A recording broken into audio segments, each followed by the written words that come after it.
எல்லாருக்கும் வணக்கம். இது ஜேஎஸ் ஃபிலிம் ஃபேக்டரி ப்ரொடக்ஷனில் என்னோட 3வது படம் triple M, Michael Mohammed Murugan.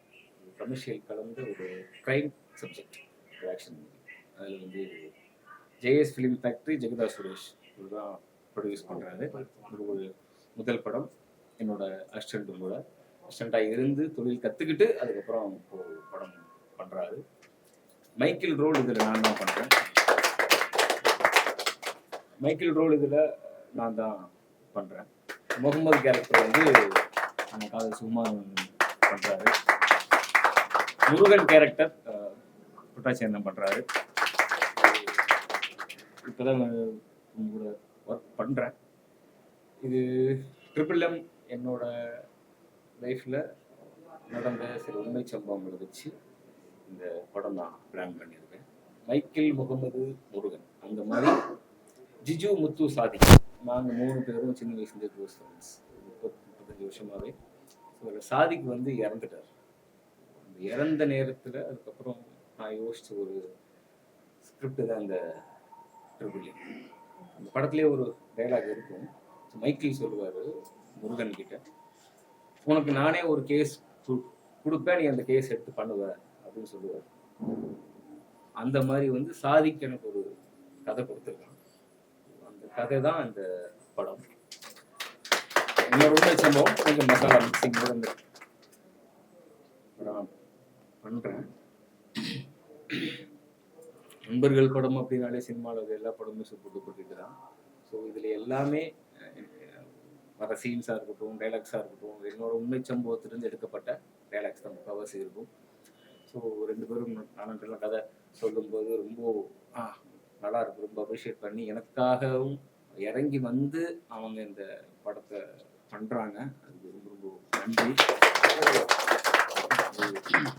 இந்த படத்தில் தனலக்ஷ்மி அவங்க ஃபாத்திமான்னு சொல்லி ஒரு லீட் கேரக்டர் லீட் பண்ணுறாங்க.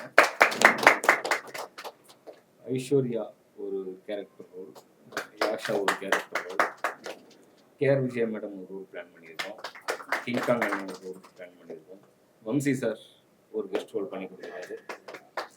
இந்த மாதிரி ஒரு ஆர்டிஸ்ட் பட்டாலும் கொஞ்சம் சின்ன சின்ன ஆர்டிஸ்ட் எல்லாம் உள்ள வச்சு என்னால் என்ன செய்ய முடியுமோ இந்த கமர்ஷியல் வந்து நான் கொடுக்குறேன். ஆகஸ்ட் 15 படம் ஸ்டார்ட் பண்ணுறோம். சீக்கிரம் டைட்டில் டீசர் சீக்கிரம் ரிலீஸ் ஆகும். வந்திருக்க உங்கள் சப்போர்ட், உங்கள் ஆதரவுக்கு எல்லாம் ரொம்ப ரொம்ப நன்றி.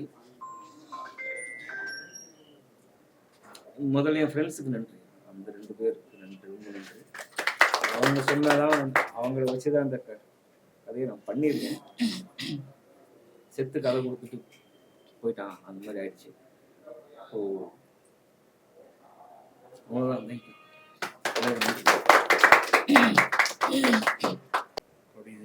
என்னோட முதல் படம் ப்ரொடியூஸ் பண்ணுறேன்.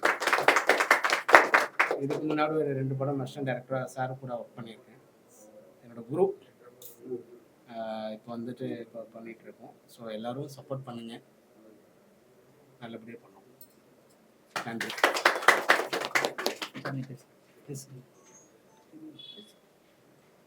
வணக்கம். ஒரு 2 நாளில் முடிவு எடுத்தார்னு நினைக்கிறேன். டக்குன்னு இவர் முன்னையே கொட்டாட்சி பண்ணணுங்கிறது ஸ்கிரிப்ட்லேயே கொண்டு வந்துருக்காரு.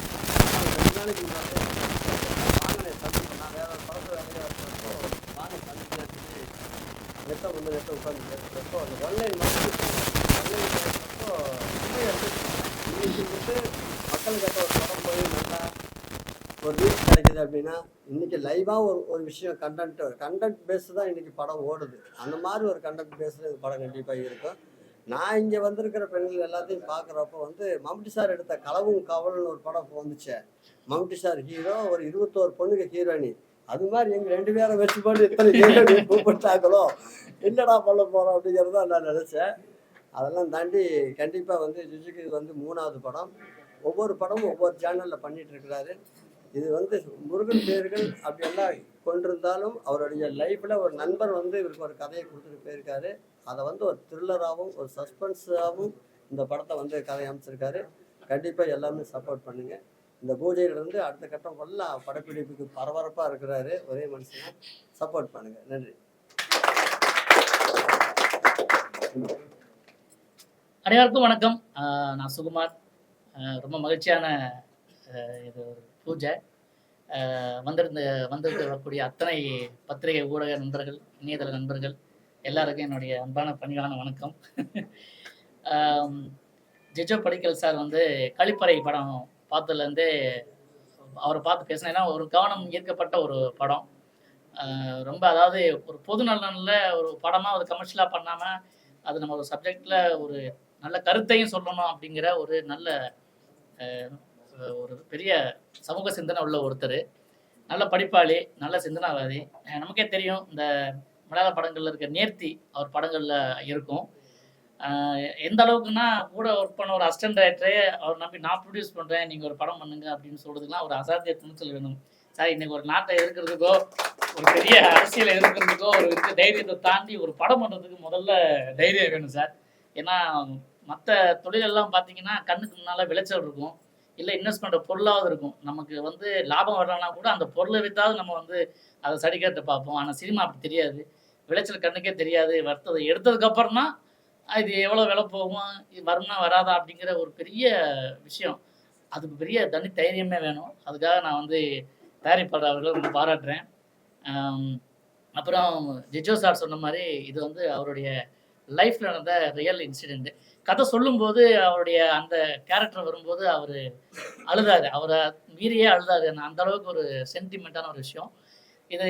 அதில் ஒரு நல்ல டைலாக் ஒன்று இருக்கும், ஃப்ரெண்ட்ஷிப் ஸ்கில்ஸ் ஆல் ரிலிஜியன்ஸ். அதாவது நட்பு ஒன்று தான் வந்து மதங்களை எல்லாம் இல்லாமல் செய்யும். ஏன்னா நாங்கள்லாம் சென்னைக்கு ஆரம்பத்தில் வந்து இருந்தப்போ ஒரு ரூமில் 6 பேர் 7 பேர்லாம் தங்கியிருக்கோம். ஒவ்வொரு ஊர்லேருந்து ஒருத்தர் வந்திருப்பாங்க. அப்போ கஷ்டத்தில் இருப்போம். நாங்கள் யாருமே நீங்கள் யார், என்ன ஆள், என்ன மதம், என்ன ஜாதின்னா கேட்டதே கிடையாது. ஒன்றா தான் உட்காருவோம், ஒன்றா சாப்பிடுவோம். இப்போ தான் அதெல்லாம் இப்போ தெரிய ஆரம்பிக்குது. இதில் வந்து நிறைய பாலிடிக்ஸ்லாம் இருக்குது, சினிமா பண்ணுறதில்ல. அதெல்லாம் எனக்கே நடந்துருக்குது சில கம்பெனிகளில். அதை நான் சொல்ல விரும்பலை. ஆனால் இது வந்து உண்மையிலேயே வந்து ஒரு தைரியம், ஒரு உள்ளார்ந்த ஒரு பெரிய அரசியல் இருக்கும் இந்த படத்துக்குள்ளே. நட்பு தான் கதை அப்படின்னாலும் அதை ரொம்ப அருமையாக பண்ணியிருக்காரு. நிச்சயமாக ஒரு கவன ஈர்ப்பை வந்து ஏற்படுத்தும் அப்படிங்கிறது தான். அப்புறம் என் மச்சான் இன்னொரு கேரக்டரு, நான் முகமது, இவர் வந்து முருகன். ஸோ முருகன் பேர் வச்சாலே இன்றைக்கி வந்து திரும்ப வர்ற டைம் இது. எல்லா இடத்துலையுமே வந்து சாமி படங்கள் வந்து தமிழ் முருகன் வருது, சேயோன் வருது, அதுக்கப்புறம் வந்து இந்த படம். ஆனால் நட்பு வச்சு சொன்ன படங்கள் எல்லாமே அவர் சொன்ன மாதிரி, டேரக்டர் சொன்ன மாதிரி அது ஃபெயிலியர் ஆனதாக வரலாறே கிடையாது. ஏன்னா நட்புக்குன்னு என்றைக்குமே ஒரு தனி இது இருக்குது. அந்த நட்பு தான் காதல் படத்தில் நான் பண்ண கேரக்டரும், அந்த காதல் படத்தில் நான் பண்ண அந்த கேரக்டரும். ஸோ அந்த மாதிரி ஒரு நட்புக்கு ரொம்ப முக்கியத்துவம் கொடுத்துருக்கிற ஒரு அருமையான ஒரு படம். இந்த கேப்ஷன் எப்படி இருக்கோ அதே மாதிரி தான் படமும் க்ளீனாக இருக்கும். படக்குழுவில் பணியாற்றக்கூடிய என்னோட இனிமேல் இந்த படத்தில் பயணம் செய்ய போகிற இந்த பூஜைக்கு வந்துருக்கிற எல்லோருக்குமே என்னுடைய வாழ்த்துக்களை தெரிவிச்சுக்கிறேன். அதுக்கப்புறம் வந்து இந்த படத்தை கொண்டு சேர்க்கறது எல்லாமே வந்து உங்களுக்கு பத்திரிகையாளர் உங்கள் கையில் தான் இருக்குது. நன்றி, வணக்கம். அப்புறம் இந்த நிகழ்ச்சியை ஒருங்கிணைச்சு நாங்கள் இந்த படத்தில் மறுபடியும், ஏன்னா மச்சான் நானும் கொஞ்சம் காதல் எழுதிய டைமுக்கு அப்புறம் வந்து பார்த்திங்கன்னா தொடர்ந்து ஒரு 10-25 படத்துக்கு மேலே பண்ணியிருக்கோம். அப்புறம் சின்ன கேப்பு. அதுக்கு பிறகு மச்சான் கூட நான் இணைந்து நடிக்க போகிற படம், அது எனக்கு மகிழ்ச்சி. அதுக்கான ஒரு விஷயத்தை செஞ்ச இந்த படத்துடைய பிஆர்ஓ என் நண்பன் சித்திக் அவர்களுக்கு நட்புக்கு மரியாதை கொடுத்து நன்றி சொல்லிக்கிறேன். தேங்க்யூ.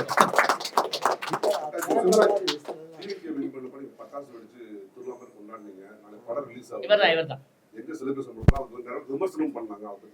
இல்ல அதை பத்தல இல்ல. எல்லா மக்கள் எல்லாம் எப்படி ஒரு படத்துக்கு எதிர்பார்ப்போடு இருக்கிறாங்களோ அதே இதுல தான் நானும் இருக்கேன். ஏன்னா நான் அவர் கூட வந்து ஒரு 10-12 படங்கள் வந்து நிறையா வச்சிருக்கேன்.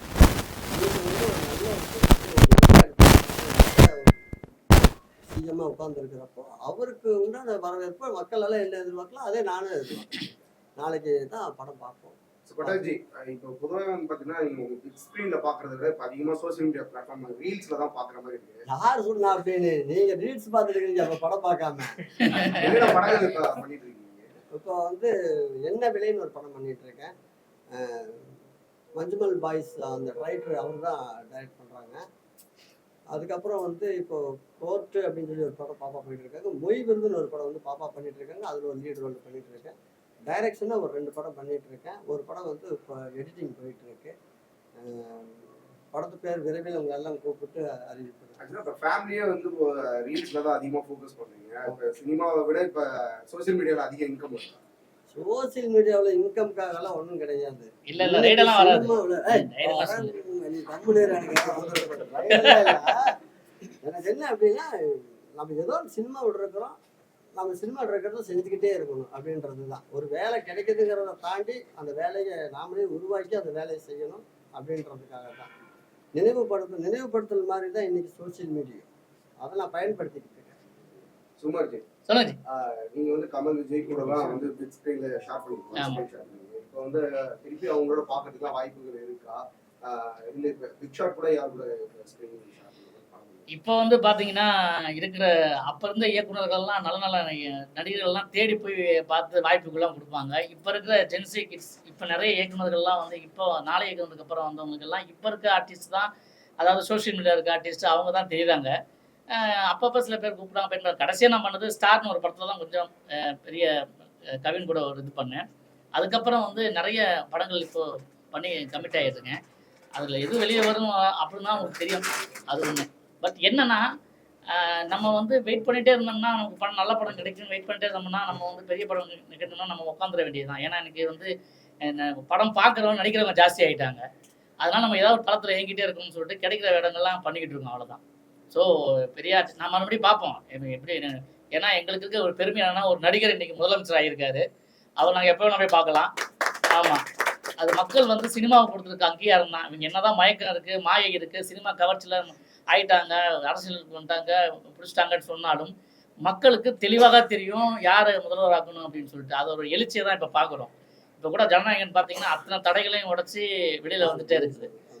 அடுத்த நாளைக்கு ரிலீஸ் ஆக போகுது. இதெல்லாம் மக்கள் பார்த்தீங்கன்னா திருவிழா மாதிரி கொண்டாட தயாராகிட்டாங்க. நிச்சயமாக அந்த மாதிரி கமல் சார் கூட நான் டச்சில் தான் இருப்பேன். அப்போ போய் பார்க்கறது பேசுறது எல்லாம் நம்ம மனசிட்டு தான் இருப்பேன். நட்பு என்னைக்கும் தொடரும். சோசியல் மீடியால வந்து இன்ஃப்ளூயன்சர் இந்த மாதிரிலாம் வர ஆரம்பிச்சிட்டாங்க. சரி, அவங்கெல்லாம் ஹீரோ ஆயிட்டாங்க. கஷ்டப்பட்டு ஆஃபீஸ்லாம் ஏறி போட்டோ கொடுத்து வந்த இன்னும் நீங்களாம் அப்படியே கீழே இருக்கீங்க. உங்களாம் நடிக்கவே கூப்பிடுறது இல்லையா? அதாவது அதுதான் நான் சொல்ல வந்தேன். இப்போ என்ன ஆயிடுச்சுன்னு சொன்னால் ஒரு ஜென்ரேஷனே மாறி போயிருக்குது. அதனால நாங்கள் வந்து இருக்குது, எங்களை கூப்பிட்றாங்க, நடிக்க வைக்கிறது, நாங்கள் நடிச்சுட்டு தான் இருக்கோம். நடிக்காமல் எப்படி? எனக்கு சினிமா எதுவும் தெரியாது, வேற தொழிலும் தெரியாது. நீ வேற ஏதாவது பண்ணுறியாடா? இல்லை, அவர் கேட்குறப்ப எனக்கு எப்படின்னா, அந்த முதல்வன்ல வந்து அர்ஜுன் கேட்குறப்போ அந்த நாட்டை பிடிச்சி இப்படி இழுக்கிற மாதிரி ஒரு ஸ்டில்லோடு போட்டுருவாங்க தெரியுமா? அது மாதிரி பாலாக்கு இருந்துட்டு எங்களோட நாக்கை பிடிச்சி இழுக்கிற மாதிரி. இல்லை ப்ரோ, இப்போ பாலா சார் நீ கேட்டது கரெக்ட். ஒரு காலத்தில் நாங்கள் ஃபோட்டோ எடுத்துக்கிட்டு கம்பெனியாக தெருவா ஏறி ஓடி நம்ம வாய்ப்பு கேட்டுட்டு இருந்தான். இப்போ டைரக்டர் என்ன பண்ணுறாங்கன்னா, யாரெல்லாம் தெருவா இருக்காங்களோ அங்கெல்லாம் ஓடி போய் நடிகர் தேடுறாங்க. ரீல்ஸ் நடிக்கிறவங்க இன்னைக்கு பிஸ்னஸ் தான் மெயின். ஒரு படம் வந்து கஷ்டப்பட்டு எடுக்கிறாங்க, ஒரு ப்ரொடியூசர் வராங்க. இதுக்கு வந்து நாமளே கல்யாண ஆல்பம் கிடையாது, நம்ம எடுத்துட்டு நாமளே பார்க்குற மாதிரி. இன்னைக்கு சோசியல் மீடியாவில் யார் இன்னைக்கு கரண்ட்டாக யார் ஒரு விஷயம் பண்ணிட்டு இருக்காங்களோ மக்கள் அவங்கள கவனமாக இருக்காங்க. அப்போ அந்த மாதிரி ஆளுகள் எல்லாருக்கும் வாய்ப்பு கொடுக்குறப்போ வந்து படத்தில் இருக்கிறாங்கன்னா பார்க்குறாங்க. இன்னைக்கு அது ஒரு பிஸ்னஸாக இருக்குது. நாங்கள் என்றைக்கும் இருக்கிற மாதிரி நடிகர்கள் தான், எல்லாரும் அவங்களும் நடிகர்கள் தான். அவங்களுக்கு ஒரு வாய்ப்பு கிடைக்கிறப்போ அவங்க நடிகர் எங்களுக்கு வர்றப்போ இன்னும் நாங்கள் பயன்படுத்தி ஸ்டாண்டர்ட் பண்ணுவோம். சும்மாஜா, அதனாலதான் பொட்டாச்சு வந்து பாத்தீங்கன்னா இப்ப சோசியல் மீடியால அதிகமா வீடியோஸ்லாம் ரீல்ஸ்லாம் பண்ணிட்டு இருக்காரு. நீங்களும் அதை மாதிரி ட்ரை பண்றதுக்கு வாய்ப்பு இருக்கா? பண்ணிட்டு இருக்காங்க. அதாவது நம்ம எப்படின்னா இதுக்குன்னு முன்மூச்சோட இறங்கி இதே வேலையா பண்றது கிடையாது. எப்பப்போ ஏதோ நமக்கு இது தெரியுதோ. இன்னைக்கு மச்சான் சொன்ன மாதிரி இன்னைக்கு வந்து சோசியல் மீடியாவில் இல்லைன்னா அவன் வந்து சினிமாவில் நடிகனாவே இல்லை, இருக்க முடியாதுன்ற மாதிரி ஒரு கட்டத்துக்கு உருவாயிடுச்சு. பெரிய பெரிய நடிகர்கள்லாம் வேற அந்த இதில் இறங்கி டெய்லி ஒரு போட ஆரம்பிச்சிட்டாங்க. என்ன படம் பண்ணியிருக்கேன்னு கேட்பாங்க. இப்பெல்லாம் வந்து உங்களுக்கு எவ்வளோ ஃபாலோவர்ஸ் இருக்குன்னு கேட்குறாங்க. என்ன பண்ணாலும் உங்களுக்கு எவ்வளோ ஃபாலோவர்ஸ்? ஃபாலோவர்ஸே கிடையாது. நீ வேற முன்னெல்லாம் யாராவது ஃபாலோ பண்ணா தப்பா எடுத்துப்பாங்க. இப்பெல்லாம் அந்த பொண்ணுங்களே சொல்லுங்க, எங்களை ஃபாலோ பண்ணுங்கன்றாங்க. அந்த மாதிரி ஆகி போச்சு. உடனே நம்ம மொபைல் வாங்கி நம்மளே கேட்கறதுல போட்டு நான் ஃபாலோ பண்றாச்சா, இனிமேல் நீங்க என்ன ஃபாலோவர்ஸ் அப்படின்றாங்க. ஸோ இது மாதிரி ட்ரெண்டிங் ஆயிடுச்சு. அதனால நான் சொல்றேன், நான் வந்து அப்படி வாய்ப்பு கேட்ட காலங்களில் அப்படி ஓடுனால தான் நாங்கள் இந்த இடத்துல இருக்கோம். இப்போ ஒரு படம் இப்போ நடக்க போகுது. ஸோ இது ஒவ்வொன்றா வந்துட்டே இருக்கும். இது வந்து கால மாற்றம், இதுக்கு நம்ம அடாப்ட் ஆகியே ஆகணும். அதுக்காக வந்து சோசியல் மீடியாவில் ட்ரெண்டிங்கில் இருக்கவங்களுக்கு நடிக்க வைக்கிறதுனால அவங்க திறமை இல்லாதவங்க சொல்ல முடியாது. ஏன்னா திறமை இல்லாத யாரும் இங்கே வரவே முடியாது ஃபர்ஸ்ட். ஆனால் ஒன்று எத்தனை சோஷியல் மீடியாவில் யாரெல்லாம் புதுசாக ஒன்று பண்ணாலும் ரோட்டில் போகிறப்ப எங்கே நிற்கிறப்போ அவன் பேரை சொல்லவே முடியாது. இதே சுகுமார் நானும் போய் நின்று டே சுகுமார் நிற்கிறான், டே கொட்டாச்சி நிற்கிறான், டே அந்த படத்தில் பார்த்தோம்ல இந்த படத்தில் பார்த்தோம்ல அப்படின்னு அப்புறம் இப்போ வரைக்கும் எங்களை அடையாளம் கண்டுபிடிச்சு சொல்லுவாங்க. அவங்க எத்தனை பேர் 100 படம் நடிச்சிருந்தாலும் வெளியில் போய் எங்கே நின்னாலும் அவங்களுடைய பேரும் ஐடென்டி ப்ரூஃபோ டக்குன்னு யாரும் கண்டுபிடிக்க முடியாது, மக்களுக்கிட்ட கணிக்க முடியாது. அதில் பார்க்கலாம் தள்ளி விட்டு போகிறோம், அவ்வளோதான். மூவிஸ்ல வந்து உங்களுக்கு அதிகமா பேமெண்ட் கிடைக்குதா இல்ல சோசியல் மீடியா பிளாட்ஃபார்ம்ல பேமெண்ட்டே இருக்கிறீங்க? எங்கீங்க பேமெண்ட் யாரு கொடுக்குறா? பேமெண்ட் ஒவ்வொரு வாய்ப்புக்கு நாக்க தொகைப்பட்டு நாயா அலையறா. நீங்க வந்து பேமெண்ட் ரெண்டு பேர்ல யாருக்கு அதிகமா கிடைக்குதுன்னு யார் எங்க 2 பேர் சோசியல் மீடியாவில் அந்த ஃபாலோவர்லயே இருக்கிறவங்களுக்கு தான் தெரியும். நான் என் பக்கம் எடுக்கிறேன்னா போறத போயிட்டே இருக்கிறேன். அதுலாம் ஒன்றும் அது வர்றதில்லை. நீங்க கரெக்டா சொல்லுங்க. சோசியல் மீடியால வந்தோடனே சொல்லிட்டேன் ரெண்டரா காப்பு அப்படின்றேன். இப்பதான் 2-3 வீடியோ போட்ட மச்சான்றான்.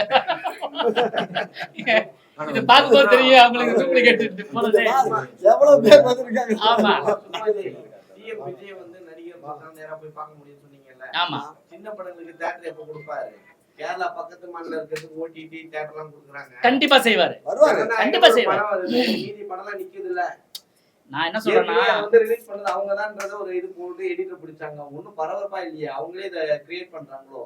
இல்ல இது வந்து நீங்க சம்பந்தப்பட்ட டீம்ல கேட்க வேண்டிய கேள்வி, எங்கிட்ட கேட்க முடியாது. ஏன்னா நாங்க அந்த படத்துல நடிச்சிருந்தாலும் பரவாயில்ல, இந்த கேள்விக்கு நான் பதில் சொல்றேன். டிக்கெட்டே கிடைக்கலன்னு ஃபீல் பண்றாங்களா? ஒரு படத்தை ரிலீஸ் பண்றாங்களா? நல்லா கேட்டுக்கோங்க. சினிமாவுடைய அத்தனை நெளிவு சுழிவுகளையும் கஷ்டங்களையும் இங்க இருக்கிற தொழிலாளர்களுடைய கஷ்டங்களையும் தெரிஞ்சவர் வந்து முதலமைச்சர் விஜய் அவர்கள் இப்ப வந்திருக்காங்க. இதுக்கு முன்னால இருக்கவங்க மக்கள் நலன்ல அக்கறை உள்ளவங்க, அவங்க அதெல்லாம் பார்த்ததுக்கு அப்புறம் வருவாங்க. பட் அதே பாணியில இன்னைக்கு மக்களுக்கு இப்ப என்ன பிரச்சனை, நான் என்ன சொல்லி நான் வந்தனோ அதை நான் செய்யறேன்னு சொல்லிட்டு அவர் அந்த வழியில போயிட்டு இருக்காரு. அதுக்கே நிறைய நிர்வாக பிரச்சனைகள்லாம் இருக்கு, அதை கையாண்டுட்டு இருக்காங்க. இது வந்து அவருக்கு தெரியும், அவர் கவனத்துக்கெல்லாம் இல்லாம கிடையாது. அவர் சினிமாக்காரு, யாராவது போய் சினிமாவில் வந்து சொல்லிதான் அவர் சினிமாவுக்கு செய்யணும் அவசியமே கிடையாது. இப்ப நீங்க கேட்ட கேள்வி சிறிய படங்களாகட்டும், சின்ன தயாரிப்பாளர் நடிகர் இருக்கட்டும், எல்லாத்துக்குமே நிச்சயமா அவர் செய்வாங்க நம்பிக்கை இருக்குது. அது எங்களுக்கு உள்ள பக்கத்துல உள்ள நடிகர்களால எங்களுக்குள்ளேயே வந்து இதை பேசிட்டு தான் இருக்கும். அது கண்டிப்பா வந்து இப்ப நடிகர் சங்க கட்டடம் வந்து கட்டி முடிக்கும் போது நிச்சயமா வந்து முதலமைச்சர் அவர்கள் வருவாங்க. அப்ப நிறைய விஷயங்கள் பேசுவான். அப்ப திரைப்படத்துக்கு உண்டான என்னென்னலாம் செய்யணுமோ அவர் அந்த மேடையில சொல்றதுக்கு 100% வாய்ப்பு இருக்கு. ப்ரீவியஸ் பிரஸ் மீட்ல நீங்க ஒரு படம் பிரஸ் மீட்ல வந்து கலந்துக்கும் போது நடிகர் சூரி மேல ஒரு குற்றச்சாட்டு அந்த இயக்குனர் வச்சாரு. எங்க கூடவே டிராவல் பண்ணிட்டு பட் எங்கள்கிட்ட எந்த ஒரு டச் இல்லை. அதுக்கப்புறம் ஏதாச்சும் உங்களோட கான்டாக்ட் பண்ணாரா சூரி? ஏன்னா இப்போ வந்து ரீசெண்டா விஷ்ணு விஷாலுக்கு கூட வந்து பாத்தீங்கன்னா விஷ் பண்ணிருக்காரு. ஏன்னா அவங்க பிரச்சனை எல்லாம் மறந்து வந்து விஷ் பண்ணிருக்காரு. அந்த மாதிரி உங்கள்கிட்ட ஏதாச்சும் பேசியிருக்காரு? நடிகர்கள் எல்லாமே நடிகர்களை தாண்டி நாங்கெல்லாம் நண்பர்களுங்க. நாங்க ஏதோ ஒரு எமோஷன்ல ஒரு அன்னைக்கு நடக்கிற சூழல்ல வர்றதுதான் அதெல்லாம். ஆனா அதுக்காக அவர் வேற நான் வேற அவர் அப்படியெல்லாம் யாரும் ஒதுங்கி போயிட முடியாது. நாங்க எல்லாருமே நண்பர்கள் தான். இப்போ வந்து மன்றாடி படத்தை அந்த பிஸியில் இருக்காரு அவரு. அது இப்போ இடையில எங்கேயாச்சும் நாங்கள் பார்த்தோம்னா கூட அதே நட்போட அதே இதோட நாங்கள் பேசுவோம் பழகுவோம். அப்படியே தான் இருக்கும். எங்களுக்குள்ள எந்த ஒரு இதுவும் கிடையாது. அவரோட அந்த டான்ஸ் பெர்ஃபார்மன்ஸ் எரித்தனமா இருந்துச்சு. அதை பார்த்த உடனே நாமளும் இது மாதிரி ஒன்று பண்ணோண்டாங்கிற மாதிரி நம்மளுக்கு ஒரு வைப்பா இருந்தது. சூப்பரா இருந்துச்சு. உண்மையாலுமே சூரிக்கு உண்மையாலுமே மனமார்ந்த வாழ்த்துக்கள். ட்ரிபிள் வந்ததுக்கு அப்புறம் நீங்க அந்த கேள்வி வந்து கேட்க மாட்டேங்க.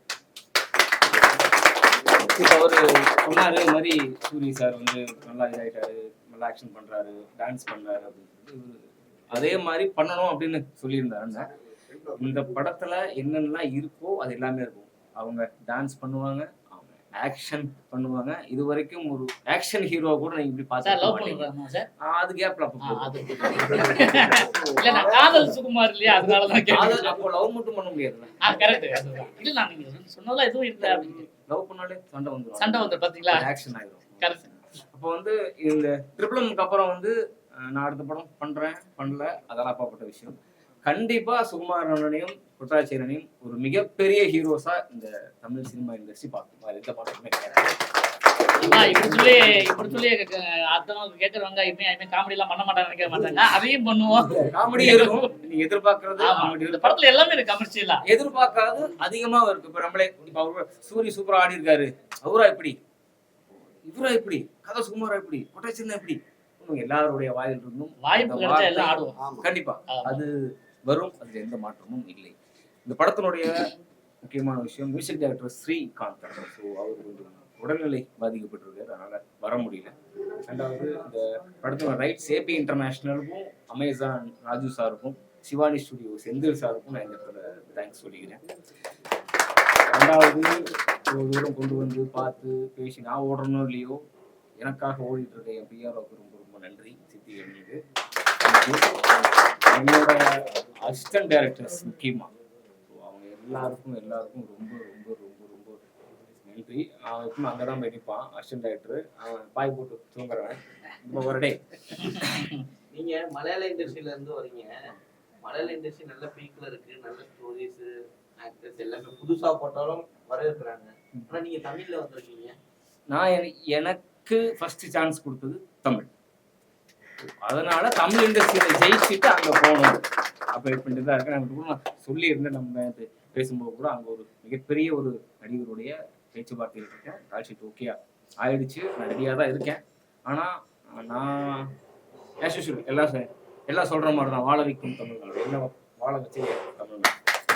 அதனால நான் வந்து தமிழில் பண்ணிட்டு தான் ஒரு கமர்ஷியல் ஹிட். ஆக்சுவலாக வந்து ஒரு அவார்ட் வின்னிங் டைரக்டர் தான் எனக்கு எல்லாமே தெரியும். என்ன இந்த ஸ்கிரிப்ட் ஒரு கமர்ஷியலாக மாற்றினது வந்து ஆர்பி சௌத்ரி சார். ஸோ அவர்கிட்ட உட்காந்து பேசும்போது இப்போ இல்லை, அவர் சொன்னாருன்னு அவர்கிட்ட ஒரு ஸ்டோரி ஒன்று சொன்னேன். அவர் இந்த மாதிரிலாம் பேசிட்டு நல்லா இருக்கு, சூப்பராக இருக்குது. ஆனால் நான் அவார்டை வாங்கி வீட்டில் வைக்க முடியாது. உங்களுக்கு அவார்டு பெருசு, நான் காசு எடுக்கிறேன். அதனால ஒரு கமர்ஷியல் டைரக்டரா வாங்க, அப்பதான் உங்களால சினிமா நிற்க முடியும். அப்பதான் எனக்கு அந்த அவார்ட் அப்படிங்கிறத கொஞ்சம் தள்ளி வச்சுட்டு இந்த ஸ்கிரிப்டை நான் வந்து ஓப்பன் பண்ணது. கண்டிப்பா நீங்க எதிர்பார்த்தது மலையாளத்துல விரைவில் நடக்கும். ஒரு பெரிய நடிகரோட பேச்சுவார்த்தையில் இருக்கேன், சக்சஸ் ஆயிடுச்சு, பண்ணுவேன். ஹீரோக்குள்ள கூப்பிட்டீங்க, ஹீரோயினை ஏன் மறைக்கிறீங்க? மறக்கலையே, கண்டிப்பா கூப்பிடுவேன். ஹீரோயினை உட்கார வச்சு பேச வைக்கலாம்ல. இதுலயும் வந்து பெண்களுக்கு இடம் கொடுக்காம நான் அப்படி கிடையாது. பெண்களுக்கு இடம் நான் கொடுக்குறேனா இல்லையான்னு இந்த படத்தை பாருங்க சரி. ஃபர்ஸ்ட் மச்சான் கொடுக்குறானா நீங்க வாங்க தள்ளி வாங்க.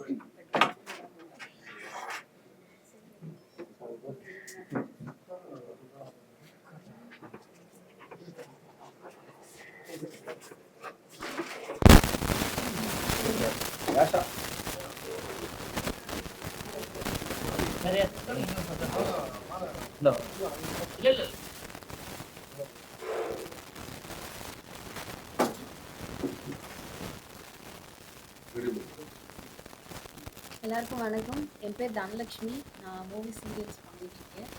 JS film factory. அதில் ப்ரொடியூசர் சார் ரொம்ப நன்றி. ஜிஜு படிக்கல் டைரக்டர் சாருக்கு ரொம்ப நன்றி. படத்தில் ஒரு லீட் ரோல் நான் பண்ணுறேன். Thank you so much. ஹாய், நான் ஐஸ்வர்யா. ஜேஎஸ் ஃபிலிம்ஸில் ஜிஜு படிக்கல் சார் டைரக்ஷனில் MMMல நானும் ஒரு பங்காக இருக்கிறதுல ரொம்ப ஹாப்பியாக இருக்குது. Thank you sir, thank you producer sir, and thank you சிபிக் சார். நீங்க அப்படியே மாறிதான் உங்களோட